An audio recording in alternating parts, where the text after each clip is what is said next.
Bueno, bienvenidos a esta conferencia cuyo tema es la valoración preparatoria y la preparación para la cirugía en el anciano con fractura de cadera. Eh, yo soy Diego Chavarro, mucho gusto. Soy médico geriatra, trabajo en el Hospital Universitario San Ignacio en la Pontificia Universidad Javeriana en Bogotá, Colombia. Y muchas gracias al comité organizador por la invitación a participar en esta sesión. Y como temas a tratar, o como dentro de la propuesta del itinerario para esta conferencia, por un lado están algunos elementos de la introducción, por otro lado, cuál es la propuesta o cómo debería ser el manejo en urgencias, luego en sala de hospitalización y algunos aspectos especiales, terminando con algunos indicadores que deberían considerarse y unos mensajes finales. En cuanto a la fractura de cadera, debemos recordar algunos aspectos generales. Y por un lado, un elemento muy importante es dentro de los principios de la ortogeriatría está el manejo conjunto o el comanejo, en este caso. Adicionalmente, otro elemento muy importante es que dentro de esta valoración preoperatoria o dentro de esta valoración prequirúrgica y la preparación para la cirugía, empieza desde el momento en que se está sospechando la fractura. Es así que debemos considerar que el manejo quirúrgico será en este caso el manejo definitivo en la mayoría de los casos. En la valoración prequirúrgica debemos recordar algunos aspectos generales y algunos interrogantes que debemos plantear. Y es como, por ejemplo, el riesgo anestésico para la cirugía es alto, se presenta en el contexto de una fractura centinela, la persona presentaba delirium previo o posterior a la fractura, y entonces aquí vienen algunos interrogantes como el delirio incidente, la valoración del adecuado riesgo cardiopulmonar, considerar cuáles serán los riesgos de desenlace funcional adverso. Entonces aquí tenemos unos temas importantes como son la desnutrición por un lado, la polifarmacia, la función renal, la pluripatología. Y otro elemento muy importante es cuando yo haga la valoración, todos los aspectos que están relacionados con la valoración funcional, es muy importante considerar establecer la situación basal definida como 15 días antes previo a la caída o previo a la fractura. Y un elemento nuevo que no podemos menospreciar es considerar o contemplar un checklist que esté validado y que incluya este cribado para infección por SARS-CoV-2, pues, dado que estamos en contexto de pandemia y existen estas publicaciones donde afortunadamente ya hay algunas recomendaciones en las cuales y algunos pasos que debemos tener en cuenta y que los vamos a mencionar, por lo menos de forma ligera para considerar. Entonces, empezando de cómo deberíamos actuar en urgencias. Entonces, urgencias va a ser el escenario ideal para el diagnóstico y el abordaje inicial. Entonces, ¿cómo diagnosticar una fractura? Pues indiscutiblemente empieza desde la sospecha. Entonces, ¿cómo se sospecha una fractura? Entonces, primero desde los aspectos clínicos y lo puede hacer cualquier personal de la salud. Indiscutiblemente, si estamos en el contexto de una persona que ha presentado una caída con posterior dificultad o imposibilidad para la marcha, pues será un elemento importante. Y adicionalmente siempre encontramos algunos signos y síntomas como sería el acortamiento, la extremidad de la abducción y adicionalmente con una rotación interna, pues indiscutiblemente debería hacernos sospechar aún más sobre esta fractura. Pero otro elemento muy importante es la confirmación necesitará una imagen radiológica. En estos casos, en la mayoría podríamos utilizar, por ejemplo, una radiografía anteroposterior de pelvis. Y en casos especiales se debería contemplar, por ejemplo, otro tipo de imágenes, ya sea una tomografía o una resonancia, si existen dudas con la radiografía. ¿Y quién es la persona más idónea para hacer esta interpretación, este diagnóstico? Indiscutiblemente un ortopedista o traumatólogo, que será parte importante y es quien podría estar empezando este proceso de diagnóstico.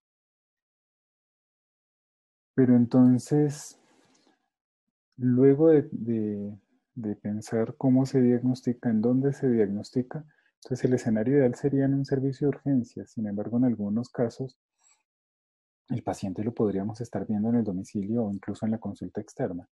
Entonces, es muy importante que si no es en urgencias este primer escenario, igual se considere su derivación a un servicio de urgencias donde tenga entonces esa capacidad resolutiva quirúrgica para pacientes con fractura de cadera. Eh, pues porque aquí, como vamos a estar en una carrera contra el tiempo, entonces la idea es que se derive de una vez a un centro especializado que cuente con las particularidades para la atención integral de estos pacientes. Y adicionalmente, entonces, ¿qué se hace después de que se diagnostica? Entonces, por un lado, es muy importante el registro epidemiológico y que este registro sea el apropiado. Eso quiere decir que, por ejemplo, dentro del manual de codificación, entonces en el CIE-10, por ejemplo, es el más frecuente y es el que nos rige de forma internacional. Entonces, consignar de forma apropiada la fractura. Y por otro lado, generar la orden de hospitalización. Y dentro de esta orden de hospitalización, considerar algunos elementos como hacer un adecuado ingreso médico, donde esté la historia clínica completa. Generar unas indicaciones iniciales de manejo que idealmente estén protocolizadas. La solicitud de unos exámenes paraclínicos, el traslado a una sala de hospitalización y como estamos hablando que el manejo es integral, así como el ortopedista o traumatólogo confirmó la fractura, tener el manejo conjunto por una especialidad clínica que en este caso en particular eh, es geriatría o si no cuentan con el recurso de geriatría entonces podría ser medicina interna, pues porque como se mencionará durante todo este curso, entonces el manejo conjunto o el co-management pues va a ser una de las premisas en la atención del paciente con fracturas por fragilidad. Pero entonces, ¿qué pasa si estamos en este contexto de pandemia? Entonces, efectivamente, uno de los elementos importantes que debemos recordar, y más con estas publicaciones recientes en las cuales nos recuerdan algunos lineamientos, y uno de ellos es, primero, contar con un checklist o con un interrogatorio básico para descartar si estamos en el contexto de un paciente con un caso sospechoso para COVID-19 o si simplemente seguimos esta atención eh, tradicional del paciente con fractura.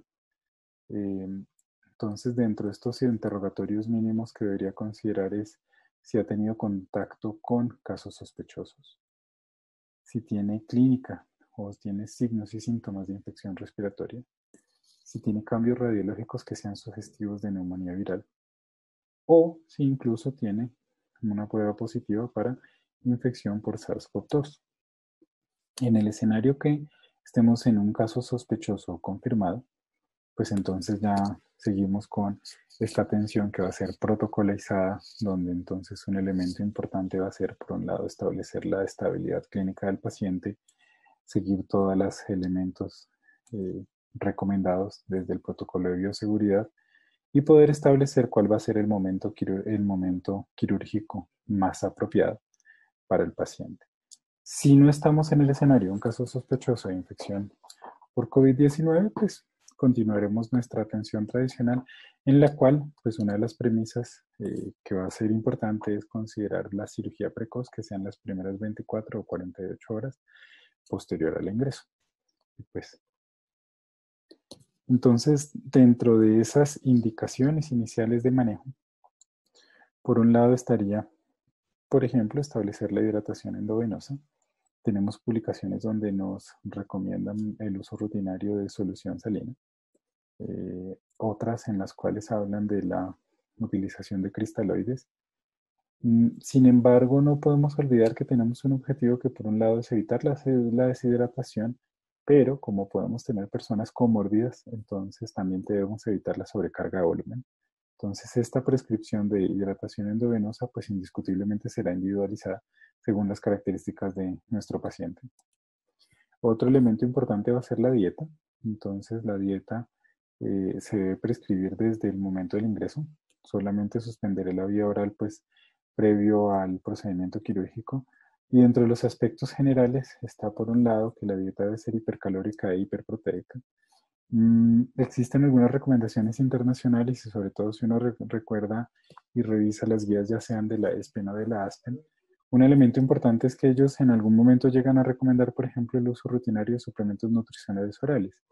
Sin embargo, pues esto ya dependerá de las recomendaciones específicas con las cuales se cuenten en cada centro. Y aquí va a ser importante, por ejemplo, utilizar el control de ingesta y si realmente el paciente requiere el suplemento y logra por lo menos ese gasto energético basal. Otro punto importante a resaltar es la profilaxis antiembólica. Entonces, la mayoría de las guías coinciden, por ejemplo, en el uso de tromboprofilaxis con medicamentos como heparina de hoja posmolecular o con heparina no fraccionada. ¿De qué dependerá su indicación? Entonces, por un lado, contar con la estimación de tasa de filtración glomerular y solo si la tasa es menor de 30, pues utilizar heparina no fraccionada y si no, pues convencionalmente utilizar heparina de hoja posmolecular en caso de que no esté contraindicada. Otro elemento importante y una de las indicaciones generales es la analgesia. Entonces, ¿la analgesia de qué depende? Primero, de una adecuada evaluación del dolor. Y si recordamos las indicaciones de la OMS sobre la analgesia, la fractura de cadera indiscutiblemente va a producir un dolor intenso. Entonces, dentro de este manejo debemos considerar un ahorrador de opioide como es el paracetamol, a una dosis sugerida de 1 gramo vía oral cada 8 horas. Y, por ejemplo, opioides de alta intensidad. ¿Cuál? Pues depende del contexto en el cual me desenvuelva y cuál tenga disponible. Pero un elemento en el que vale la pena enfatizar es evitar el uso rutinario de AINES, pues por el riesgo en este caso de lesión renal aguda y de complicaciones asociadas. Eh, Otro elemento que vale la pena tener en cuenta dentro de estas indicaciones iniciales está la prevención de la constipación. El lineamiento general estaría relacionado con prescribir dieta que sea rica en fibra y con abundantes líquidos orales siempre y cuando no haya contraindicación. Y como estaríamos utilizando opioides que aumentan el riesgo de constipación, entonces considerar el uso concomitante de laxantes con un efecto osmótico. Un ejemplo podría ser el polietilenglicol o la lactulosa, según el protocolo institucional o las disponibilidades en cada centro. Adicionalmente, realizar una conciliación medicamentosa. Eso quiere decir que será acorde al perfil de comorbilidad y de los protocolos institucionales que tengan disponibles. Cuando miramos los exámenes paraclínicos, entonces, revisando entonces publicaciones recientes, entonces, en la nueva edición del libro de ortogeriatría, eh, editado por David, dentro de las recomendaciones del capítulo de evaluación prequirúrgica está la solicitud rutinaria de paraclínicos como puede ser un hemograma, la función renal, tiempos de coagulación, electrolitos, una glicemia central, el tipo sanguíneo con el RH y adicionalmente un electrocardiograma. Ya otro tipo de paraclínicos pues dependerán indiscutiblemente de los factores de riesgo individuales. Recientemente, en febrero de este año, previo a la pandemia, se hizo el encuentro de egresados de ALMA, que es la Academia Latinoamericana de Medicina del Adulto Mayor, y el tema central o uno de los temas centrales era la valoración o la atención del paciente con fractura de cadera y en general osteoporosis. Hicimos una propuesta de unos valores aceptables para la cirugía en personas de 60 o más años con fractura de cadera. Y dentro de ellos, por ejemplo, estaba tener un hematocrito mínimo de un 30%, unos niveles de protrombina de mínimo el 70% de activación, unos niveles de sodio entre 130 y 155, unos niveles de potasio entre 3 y 5, e idealmente contar con una tasa de filtración de 15 o superior. Y en casos de que fuera menor a esta, pues entonces haber evaluado si el paciente se beneficia de terapia de reemplazo renal o tener en cuyo caso el concepto de nefrología si se considera necesario. Entonces, en hospitalización, luego de que ya hemos generado esta orden de hospitalización, ya está el paciente en la planta, idealmente en nuestras unidades de ortogeriatría, eh, debe ser muy importante, por un lado, abordar los aspectos clínicos y diagnósticos que serían complementarios a los quirúrgicos. Entonces, el ingreso ortogeriátrico será importante, entonces el manejo conjunto y las indicaciones de ambas especialidades serán primordiales. No olvidar el manejo inicial con familiares, entonces resolver cuáles son las expectativas y cuáles son todo el proceso. y explicar un poco qué es lo que se espera y el paso a paso. Y otro elemento muy importante va a ser planificar el manejo quirúrgico definitivo y que éste se lograra en las primeras 24 o 48 horas posterior al ingreso. Y un reto va a ser toda la prehabilitación, y esto ya dependerá de las posiciones en cada centro. En cuanto a las indicaciones ya específicas en hospitalización, por un lado, dentro de las generales estaría revisar las órdenes de urgencia, revisar los paraclínicos, entonces descartar en este caso, por ejemplo, arritmias o lesión renal aguda o anemias severas e indiscutiblemente poder programar la cirugía. Por otro lado, solicitar exámenes complementarios según el perfil de comorbilidad, el estudio osteometabólico, hacer búsqueda activa de otras condiciones como puede ser la anemia o como puede ser hipolvoinemia por desnutrición o hiponatremia o el estudio del secundarismo de la osteoporosis. También hacer el ajuste de medicamentos, pues primero acorde a la medicación crónica. No olvidar reducir la polifarmacia y hacer el ajuste acorde al perfil de comorbilidad, las dosis adecuadas, las indicaciones e incluso los protocolos institucionales. En la evolución médica diaria tenemos uno de los elementos generales donde por un lado se busca objetivar las complicaciones. Entonces no podemos olvidar entonces el adecuado control del dolor, la prevención del delirio, la tromboprofilaxis, el seguimiento de trombocitopenia si se llegara a presentar como efecto secundario de medicamentos, en este caso por la misma tromboprofilaxis, la prevención de infección, la detección temprana de anemia o evitar lesiones en piel. Entonces tenemos algunas premisas como la movilización precoz y la prehabilitación, que será un elemento importante, y consideramos siempre, pues, dentro del manejo rutinario, el seguimiento de los signos vitales, la prevención, por ejemplo, de estreñimiento, de constipación, que el paciente no tenga retención urinaria y tenga una adecuada diuresis, que esté tolerando la vía oral, que tenga un adecuado patrón de sueño. Y dentro de los aspectos finales, también evitar estos mitos que se pueden presentar a veces en la atención de pacientes, por mencionar algunos. Entonces, por ejemplo, si el paciente tiene indicación previa de uso de medicamentos, como puede ser en este caso ácido acetilsalicílico, entonces este tipo de medicamentos no debería, por ejemplo, suspender la cirugía, sino simplemente continuar su curso. O si recibía hipoglicemiantes orales para el manejo de diabetes, lo mismo no contraindica el procedimiento quirúrgico, simplemente va a ser importante mirar cuáles son los lineamientos institucionales y en este caso en particular, por ejemplo, utilizar el esquema basal-bolo como puede ser una de las indicaciones si es el requerimiento para el paciente.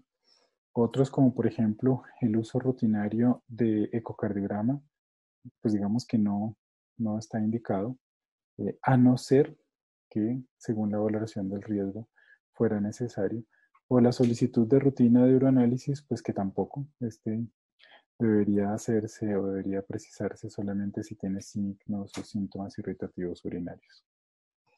Y entre los indicadores que se deberían considerar para la atención en esta fase preoperatoria, por ejemplo, desde el punto de vista organizacional, por ejemplo, estaría el tiempo de espera prequirúrgico o el tiempo de estadía total.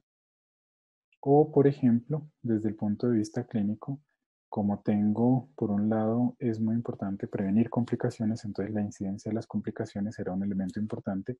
Y por otro lado, la mortalidad intrahospitalaria, pues que indiscutiblemente es un gran ítem de seguimiento. Entonces, como mensajes finales, por un lado tenemos que el comanejo o el manejo conjunto es la mejor alternativa. Protocolizar las indicaciones para el manejo en urgencias y en hospitalización es ideal. La cirugía va a estar indicada en la mayoría de los casos. La prehabilitación va a ser un reto y aún más si el tiempo de espera quirúrgico es mayor a 48 horas. Abrir los mitos locales va a ser importante y utilizar indicadores pues va a ser idealmente ideal. Muchas gracias. Obrigado.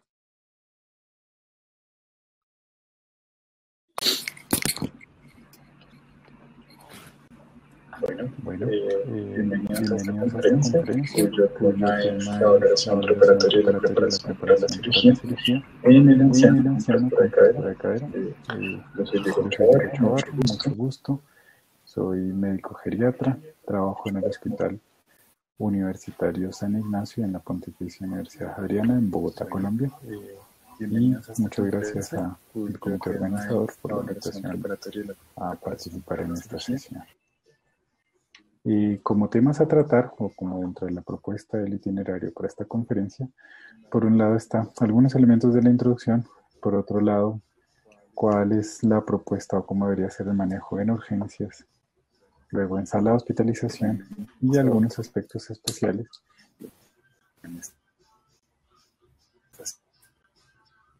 Temas a tratar, o como dentro de la propuesta del itinerario para esta.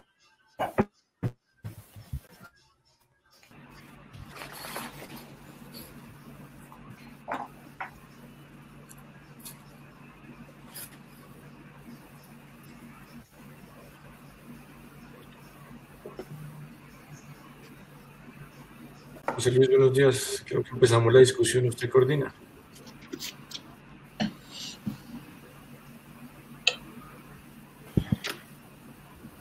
Hola. Hola. Buenos días. ¿Cómo están? Bien, gracias. ¿Y ustedes? Bueno, ¿cómo están todos? Hola, hola. ¿Nos escuchamos todos bien? Sí, muy bien. Qué bueno.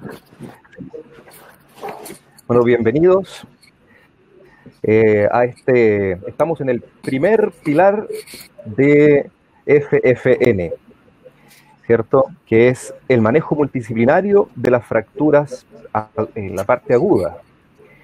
Y nos toca hacer el primer breakout en este grupo de profesionales que estamos al servicio de ustedes. Les voy a ir presentando a este equipo. Escuchábamos recién la presentación de Diego Chavarro, él es geriatra en Colombia. Está con nosotros también el doctor Daniel Schweitzer, él es traumatólogo y trabaja en Santiago de Chile. La doctora Geraldine Altamar, geriatra que trabaja en Cali, Colombia. El doctor Fernando Aranda, anestesiólogo, trabaja en la ciudad de Viña del Mar, en Chile. El doctor Rafael Jiménez, ortopedista, traumatólogo de la Ciudad de México.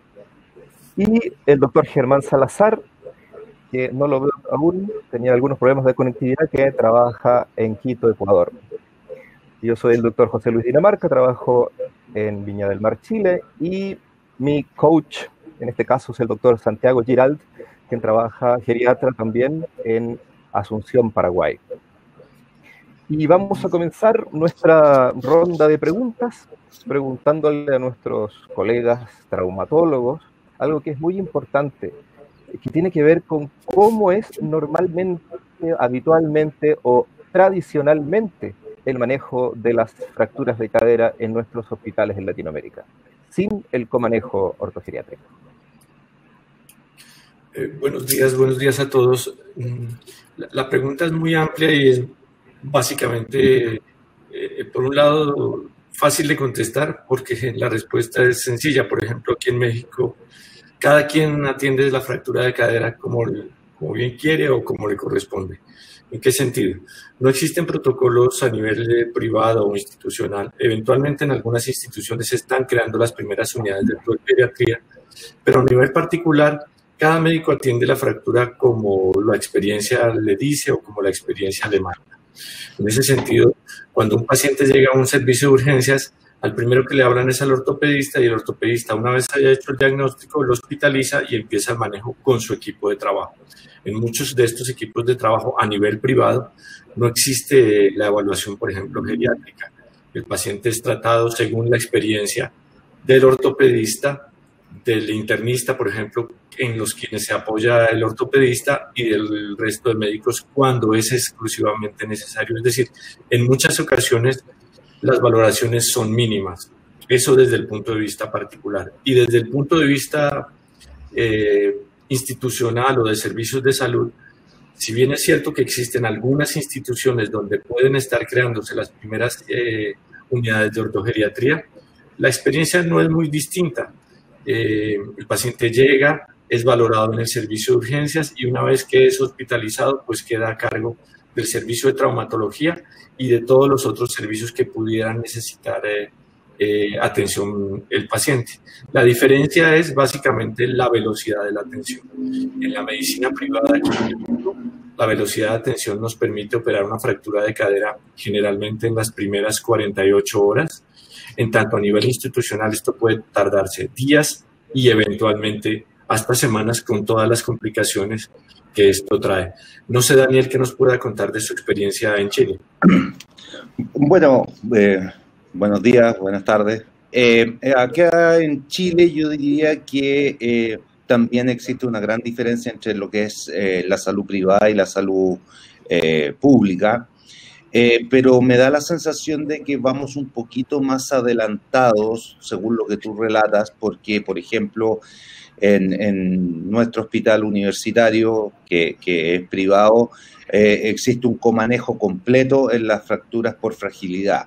En el momento que ingresan, si bien los pacientes están a cargo de el traumatólogo, existe una interconsulta inmediata a geriatría, quienes son los que absolutamente manejan toda la parte médica, por decirlo así, antes y después de la cirugía.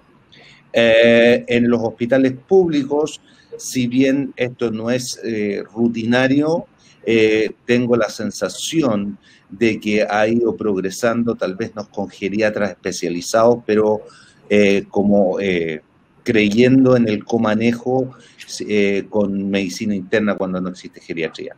Pero en la mayoría de los lugares privados, por lo menos, en Santiago, existe un comanejo en este tipo de fracturas. Daniel, tú mandaste una investigación muy interesante que fue publicada hace un tiempo con respecto a la opinión de los colegas respecto a esto. ¿Qué nos podrías comentar de esto? Perdón, ¿a la opinión de? La opinión de los colegas traumatólogos con respecto al eléctrico. O sea, yo creo que los números avalan que, y no hay duda al respecto, que el comanejo le da una mejor atención a nuestros pacientes. Y yo creo que es bastante difundido y aceptado que esto es así. Más sumarle la parte como traumatológica, que nosotros tenemos deficiencias en lo que es la medicina interna y en el manejo entero de las patologías asociadas, etcétera. Por lo tanto, no solo es un mejor resultado para el tratamiento del paciente, sino que para nosotros es un alivio, ya que el conocimiento de los geriatras es infinitamente mayor. Entonces, no le veo el lado malo. Lo que sí tengo que decir es que ha habido una transformación durante los años que, a ver, era como antes medicina interna te ponía todos los peros para eventualmente operar una paciente, y hoy en día es casi, si uno de esto lo hubiera hace 20 años atrás, que un médico internista geriatra te llame y te diga, bueno, ya, pero ¿cuándo la vamos a operar? Porque ya está en condiciones, era poco habitual. Hoy en día los geriatras, por lo menos en Chile, están muy alineados con la cirugía precoz cuando no hay una contraindicación formal, que son muy pocas por lo demás. Cierto. Al respecto, es importante la experiencia nuestra como geriatras en la implementación de programas que justamente buscan, entre otras cosas, la pronta cirugía. Geraldine, tú en la experiencia en Cali, ¿qué nos podrías contar al respecto? ¿Qué dificultades han tenido y cómo las han abordado? Bueno, bien, nosotros tenemos una unidad de ortogeriatría que hace parte de un proyecto del Departamento de Medicina Familiar y de Geriatría con el hospital universitario, que es el centro de práctica. Es decir, la unidad no sale del hospital propiamente, sino sale como un modelo de estudio y de atención biopsicosocial. Entonces, y es en un coliderazgo del Departamento de Ortopedia y Geriatría. Entonces, nosotros teníamos muy claro la parte de la evaluación biopsicosocial, el coliderazgo y toda la parte académica de que la unidad tiene que generar registro para el país, educación para nuestros residentes, pero cuando lo vamos a conciliar con la parte del hospital, el hospital tiene sus contrataciones y tiene sus propios pensamientos acerca de cómo debe funcionar la fractura de cadera. Y como entidad pública que siempre está tratando de mantenerse a flote, no siempre tiene buenas ideas acerca de cómo tiene que funcionar la contratación. Entonces, tenemos 3 años trabajando.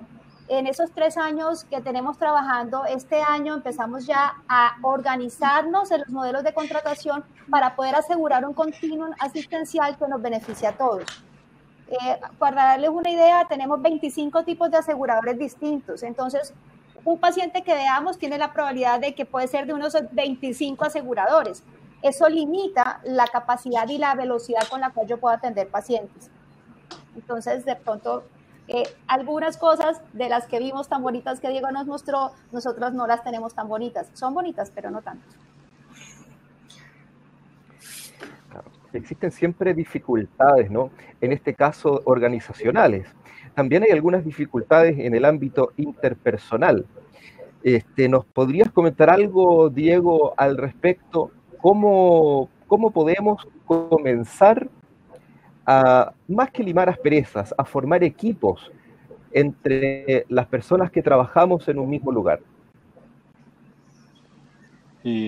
Bueno, pues yo solamente diría, hay que perderle el miedo a trabajar en equipo. Hay que buscar los recursos que tenemos disponibles y más que realmente mirar las dificultades es cómo lo podemos solucionar, porque en cada país, en cada ciudad y en cada hospital vamos a tener particularidades. Entonces, una de ellas y una de las cualidades sobre todo es, sí, dejar los egos de lado y buscar es la mejor atención y la atención de calidad de los pacientes. Y para eso pues necesitamos una comunicación directa que ojalá sea conversando entre personas, entre colegas, entre especialistas, tener un equipo y un trabajo organizado. Luego de que ya existe ese trabajo organizado, crear protocolos. Y esos protocolos pues van a permitir una atención que va a cumplir unos estándares mínimos de calidad que los podemos lograr. Y cómo hacerlo, pues ya depende de las particularidades de cada sitio y de cada hospital. Pero sobre todo, pues creo que el mensaje principal es trabajo en equipo en este punto. Germán, desde Quito, ¿qué nos podrías comentar alrededor de las dificultades de formar un equipo? Patólogos, geriatras y anestesistas. Bueno, primero les saludo, tuve algunos problemas para conectarme. Buenos días a todos. La verdad es que estoy de acuerdo con lo que dice Diego, ¿no? Es difícil en un principio establecer equipos de trabajo. Yo les puedo comentar la experiencia que tuve en mi país. Trabajo en un hospital público y geográficamente tuve la ventaja de que mi hospital público queda a una cuadra de un hospital geriátrico. Hace algunos años hemos podido establecer una conexión nuestra con el hospital geriátrico. Entonces, tenemos algo de experiencia en trabajar en ortogeriatría. Antes de décimas dificultades, los pacientes permanecían muchísimo tiempo hospitalizados, solo se valoraba la fractura y no se valoraba el... Entonces yo creo que es muy importante trabajar en equipo. Y ahora que lo hemos hecho, llevamos algún tiempo, pues hemos tenido éxito disminuyendo los términos, disminuyendo los tiempos de hospitalización, primero, y segundo, siempre integral, ¿no? También, que eso me parece muy importante. Rafael, ¿nos podrías aportar algún consejo para mejorar, para comenzar a trabajar juntos? Yo quiero hacer uso de las palabras que estaban haciendo o que comentaron Diego y que comentaron Geraldine y Germán. Es mi opinión, por supuesto, hay que hacer una diferencia muy importante. No es lo mismo trabajar en equipo que tener equipos de trabajo. Para poder trabajar en equipo se necesitan hacer equipos de trabajo y el equipo de trabajo tiene que empezar por la creación o la identificación de un líder. En un equipo de ortogeriatría, los líderes identificados o identificables tienen que ser el ortopedista y el geriatra. Y a partir del ortopedista y el geriatra que trabajen concatenadamente, deben desarrollar todo el trabajo en equipo. Es decir, ellos dos deben ser los encargados de seleccionar el personal, identificar las personas que vamos a trabajar y posteriormente, en forma protocolizada, hacer el trabajo en equipo. Trabajar en equipo no es fácil, todos lo hemos vivido. Diego utilizó una palabra que es muy complicada, el ego. Nosotros los profesionales en México lo vivimos todos los días y seguramente en Latinoamérica y en el mundo también es así. Nos cuesta trabajo aceptar que podemos mejorar, nos cuesta trabajo aceptar que no sabemos todo y que podemos y necesitamos pedir ayuda. Si eso lo podemos hacer y empezamos desde una base, con los pies sobre la tierra, creo que podemos empezar a hacer un buen trabajo. Y para esto, por ejemplo, yo les lanzaría una pregunta. ¿Cuál ustedes identifican que era su error o fue su error antes y que ahora en retrospectiva ustedes dicen, lo cometíamos, lo hemos cambiado y ahora ya no lo estamos haciendo para mejorar? ¿Ustedes qué dirían? Muy buena pregunta. Me gustaría pasársela a Daniel, que ya tiene una experiencia larga al respecto. Bueno, a ver, en definitiva yo diría que era... yo no veo que estábamos mal y ahora estamos bien. O sea, es lo que pasaba, pero no había una conciencia. En definitiva, yo creo que lo peor era en su momento, era el que una persona, médico internista, geriatra, entrara a esto, en vez de considerarlo como un comanejo, era como lo que yo comentaba casi como chiste, que nos fueran a poner trabas para eventualmente lograr la cirugía. Y siendo que rápidamente eso cambió y son considerados hoy en día parte del equipo, por decirlo, traumatológico que va a resolver una fractura por fragilidad. Entonces, yo diría que era como el miedo a que alguien más se interpusiera en el tratamiento. Existe como un video muy antiguo que dice: tengo una fractura y tengo que fijarla, y es como lo único que los traumatólogos les interesa, y teníamos miedo de que esto fuera para el otro lado. Pero sin embargo, como comenté, por lo menos en nuestra experiencia en la Universidad Católica, es un trabajo en equipo y van muy de la mano con nosotros. Altas precoces hoy en día con COVID, etcétera, etcétera. Súper. Germán, volviendo al área de Quito, ¿qué nos podrías decir? Tus errores. Bueno, yo creo que en un principio el principal error es no saber reconocer que existen otro tipo de pacientes, que no solamente tratamos una fractura, sino que en realidad tratamos un paciente geriátrico con fragilidad. Y después de entender esto y saber compartir la responsabilidad, pues yo creo que esto ha sido muy importante. Estoy de acuerdo con lo que dice el doctor Jiménez, que a la cabeza tiene que estar el traumatólogo. Totalmente, crear un equipo de apoyo que incluye el emergenciólogo, la rehabilitación, etcétera, todos los que van a trabajar con el paciente. Y cuando uno trabaja en equipo, tiene un equipo de trabajo bueno, pues los resultados son óptimos. Nosotros hemos logrado en el tiempo operar a los pacientes de forma no hemos necesitado recursos, sino más bien solamente buena voluntad para poder trabajar. Entonces yo creo que el error que cometíamos antes es creer que podíamos manejar a un paciente geriátrico solos y que en realidad terminamos tratando una fractura y no al paciente como un conjunto, no al paciente geriátrico. Entonces yo creo que esa es la clave, entender que el paciente geriátrico es tan complicado como y que necesita un especialista que lo trate. Y nosotros podemos dedicarnos a tratar la fractura, pero sabiendo que está haciendo como un todo. Yera, hay algunas cosas que cuando uno quiere implementar cuestan más. A veces queremos pedir algún examen en particular o a veces queremos implementar una medida de evaluación. Hay dificultades. Nosotros en Viña hemos tenido dificultades particulares con respecto a algunos exámenes de laboratorio, por ejemplo, o algunas solicitudes, por ejemplo, ¿qué y cómo las han solucionado han tenido ustedes en la implementación del programa? Bien, yo quiero contestar cortico la pregunta del doctor Rafael. Nosotros teníamos problemas de comunicación entre ortopedistas y geriatras, y aprendimos a comunicarnos. Los geriatras aprendimos qué es 31-2 y los ortopedistas aprendieron qué significa un Bartel y un Lawton.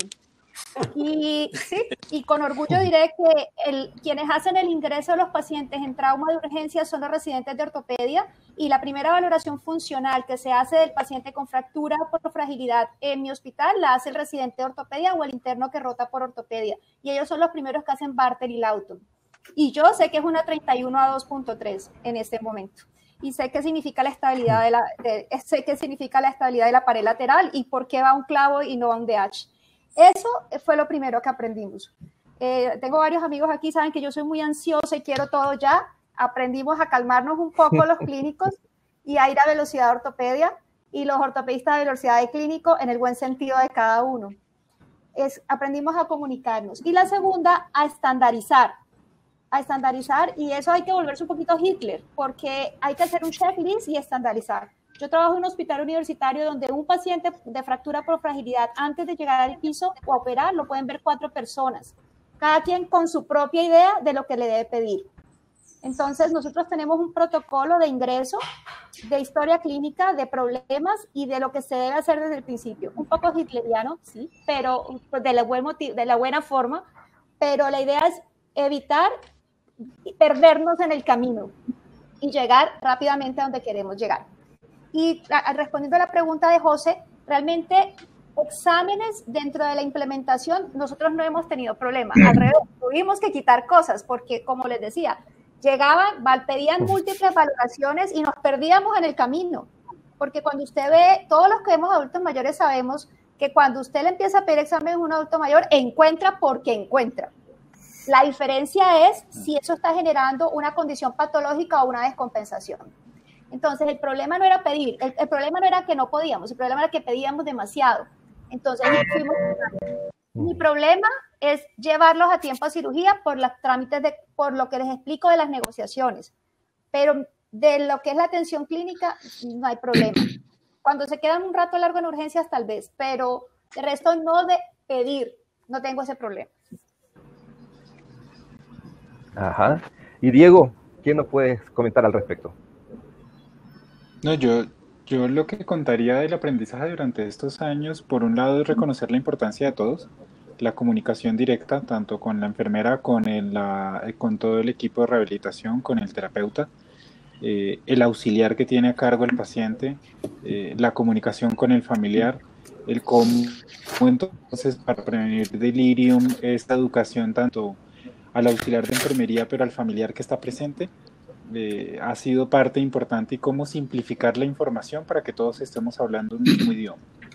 Porque a veces desde las diferentes especialidades se puede hablar muy técnico y uno podría dar por hecho que el mensaje está claro, pero simplificar los mensajes, tener una comunicación más asertiva, dar unas instrucciones que sean claras y sencillas y tener una atención que sea un poco más organizada y por protocolos, pese a que hayan personas que vayan cambiando o vayan rotando la atención de esa misma persona. Creo que es como los mensajes y los principales aprendizajes durante todo este tiempo. Sí, a mí me gustaría reforzar lo que ha dicho, lo que ha dicho Diego y Geraldine si yo le puedo dar un consejo a la gente que está escuchando, es que una vez que integre el comanejo con geriatría, es protocolizar. No hay nada más fácil de seguir que un protocolo, un registro, y una vez que está protocolizado y se repite, todo el mundo que pasa por urgencia, por las hospitalizaciones, siempre tiene más o menos lo mismo, obviamente con variaciones dependiendo del paciente, pero un protocolo, un esqueleto formal en el cual uno hace el tratamiento de estos pacientes. En nuestra experiencia, el protocolizarlo en conjunto con geriatría ha dado muy buenos resultados en el manejo y además muy buenos resultados en la poder recopilación de la información para después hacer un análisis nuevamente de los protocolos y ver en qué cosas podemos mejorar y cambiar. Súper. Yo he tenido un problema interesante que dice relación con cómo registrar en el primer momento la fractura de cadera, ¿cierto? Existe un 10 y no... ¿Cómo han logrado ustedes que el registro hecho por el traumatólogo en la unidad de emergencia, quien diagnostica por primera vez, no sea fractura de cuello femoral, sino el correspondiente S72-0, 1 o 2? Podríamos partir por Germán. Bueno, la verdad yo estoy de acuerdo con la doctora Geraldine, ¿no? No solamente a ella se le ha hecho difícil esto de clasificar las fracturas, sino que también hay evidencia interobservador entre los residentes. Y para nosotros también a veces se hace difícil clasificar la fractura viéndola.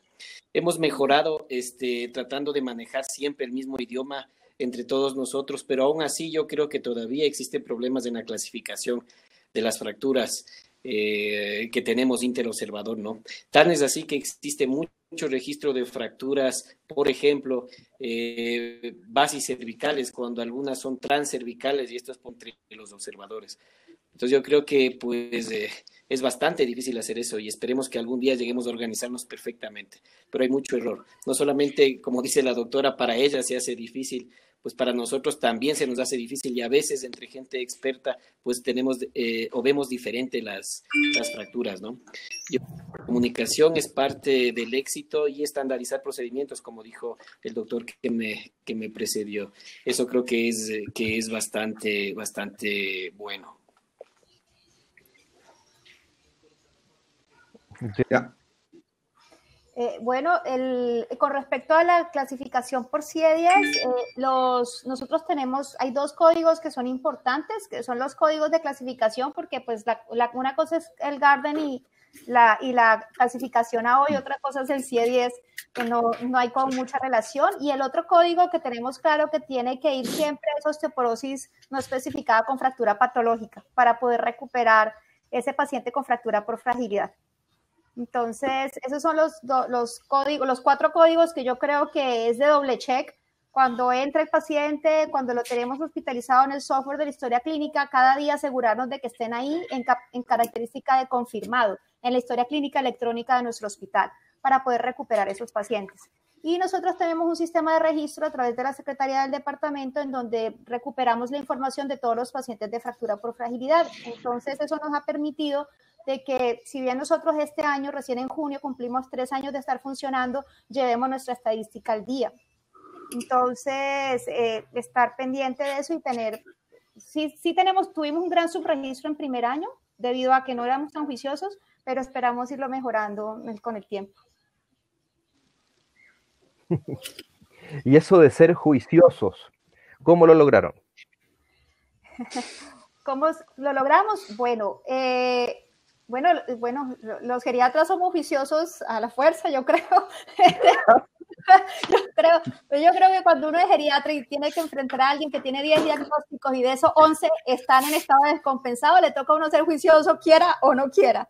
Entonces, yo creo que ya era una característica que traíamos. Lo otro que hicimos fue que cuando empezamos a trabajar, bueno, debo decir que nosotros somos un posgrado muy joven, vamos en el 4º año de posgrado recién. Entonces, nos tocaba un poco hacer de todo a todos los profesores. Entonces, cuando empezamos con la unidad, éramos muchos geriatras y médico familiar trabajando toda la semana. Esa diversidad generaba que no nos pudiéramos estandarizar ni organizar.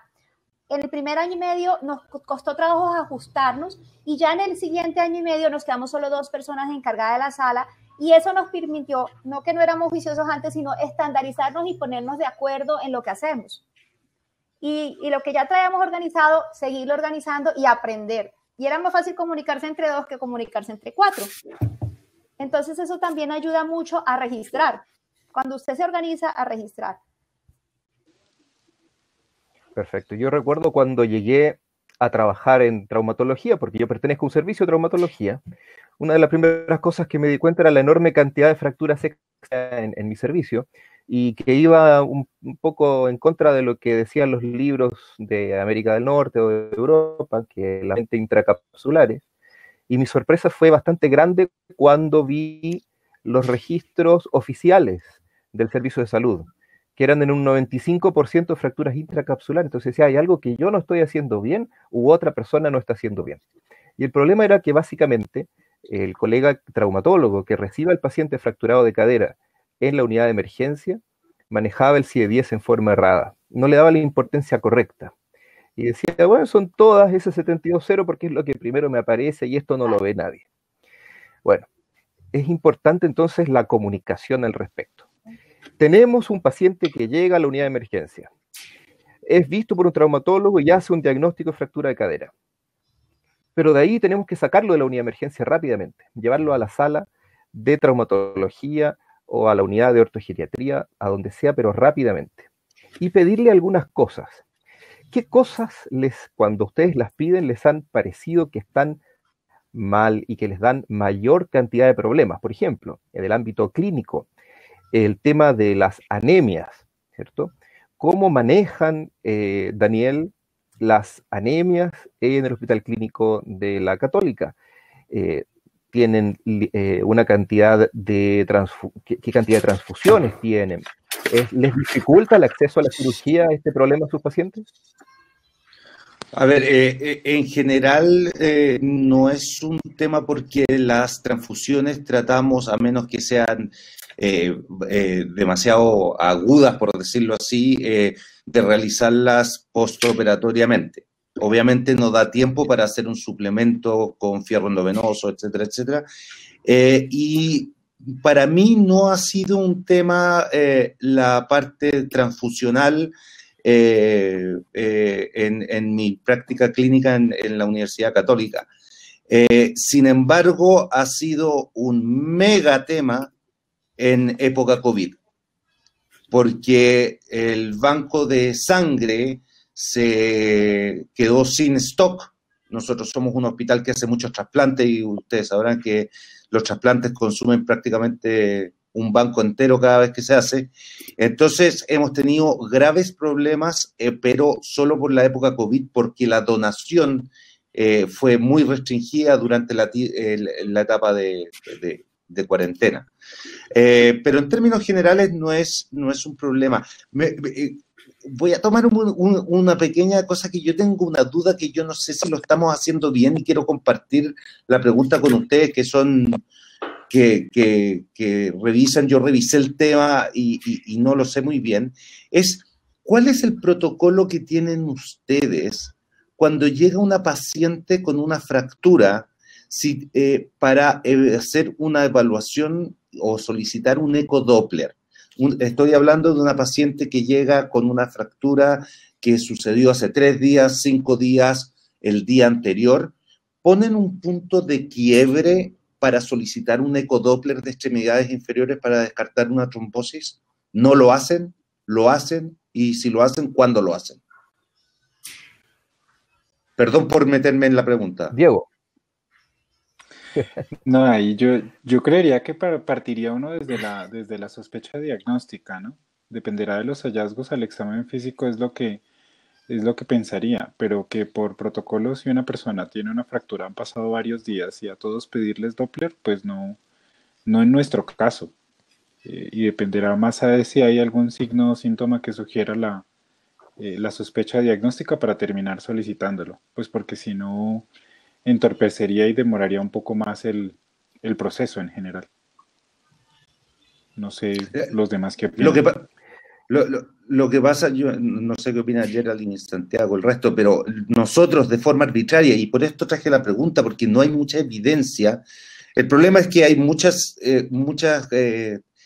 trombosis que son asintomáticas. Entonces, de forma arbitraria, por lo menos en la Universidad Católica, si ingresa alguien con una fractura de cadera con más de 48 horas sin profilaxis, nosotros hacemos un ecodoppler. La positividad de eso es baja, pero sin embargo, si es positiva, obviamente tenemos que hacer algo al respecto y si quieren después discutimos qué es lo que hacemos. Pero yo preguntaría, ¿qué tan frecuente es que lleguen pacientes con fractura de cadera después de 48 horas? En nuestro caso particular no sucede comúnmente. En nosotros sí. Sí. Nosotros Chicos, estamos cerca del horario de finalización de nuestra cambio. Como hemos visto, hay mucho, debemos ponernos de acuerdo porque las realidades son bastante diferentes, ¿cierto? Yo lanzaba la pregunta de la anemia porque en el caso nuestro del FRIQUE tenemos una prevalencia de anemias, hemoglobinas de 5 o 6, y como algo muy habitual como hospital público. Vemos el tiempo de espera para consultar también diferente según el país. Vemos que no siempre existen las mismas dificultades de protocolos. Vemos que los pacientes fisiológicas, anatómicas, sociales, intereses distintos. Vemos que nuestros equipos son distintos. Vemos que las capacidades de nuestros son diferentes. Vemos que desde actuando nosotros es diferente, ¿cierto? Estamos en un programa propio de un hospital, estamos en un programa que es universitario. Nuestros residentes o becados, como les llamamos en Chile, pertenecen a geriatría, pertenecen a traumatología. Los pacientes son del área privada o del área pública. Este foro que hemos logrado nos permite darnos cuenta de que siendo que existen vías comunes que debemos, y algunos puntos en particular entre los que destaca la comunicación, la generación de bases de datos y la generación de proyectos claros, debemos ponernos de acuerdo para conocernos y conversar, porque esto es nosotros en este momento estamos en una pandemia, ¿cierto? Pero hay una pandemia silenciosa, que es justamente las fracturas por fragilidad. Tenemos un par de minutos para que cada uno de ustedes diga una frase final. Quisiera partir por Germán, que tiene una conexión más inestable. Pues yo diría que trabajo en equipo. Eso diría yo primero. Perfecto. Geraldine. Estoy de acuerdo con Germán. El trabajo de equipo y la comunicación es necesaria. Lo que sucede es que hay que aprender a trabajar en equipo. Perfecto. Y a entender que puede tener unos líderes que son los tomadores de decisiones y los que hacen las planeaciones con lo que ha hecho todo el equipo. Rafael. Yo solo les adicionaría que trabajar en equipo y fijarnos objetivos claros. Diego. Yo insistiría en, primero, humildad, organización, buena comunicación e idealmente un registro que fuera unificado sería maravilloso para tener información, primero como institución, como región, como ciudad, como país. Entonces, que serán elementos importantes para poder tener datos reales de lo que está pasando en nuestra región. Muy bien. Daniel. Comanejo, protocolización, registro y cuídense del COVID. Muy bien, pues les agradezco a todos ustedes disfrutando de este congreso. Muchas gracias. Que se puede, vamos que se puede. Gracias. Se puede. Un saludo para todos.